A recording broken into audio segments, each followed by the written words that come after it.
જય શ્રી કૃષ્ણ. આજે આપણે બનાવશું છોલે ચણાનું શાક. તેના માટે મેં પલાળી રાખ્યા હતા.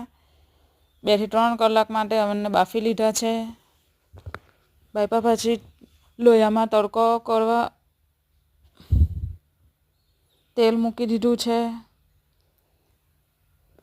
જીરું, તેજપત્તા, દાલચીનીનો તડકો છે.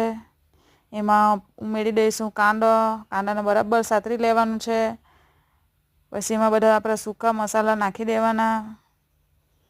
આદુ, મરચું, લસણ, ધાણા પાવડર, હળદર, લાલ મરચું.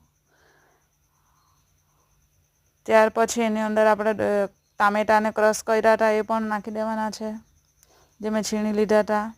હવે ઉમેરીશું જે બાફી લીધા હતા એ ચણા અને હવે આને થોડી વાર થવા દઈશું. પછી આવું થઈ જાય પછી બંધ કરી દેવાનું. મેં રોટલી પણ કરી લીધી છે. તો ખૂબ સરસ અને ટેસ્ટી બન્યું હતું. તમને કેવું લાગ્યું કોમેન્ટ કરજો. જય માતાજી.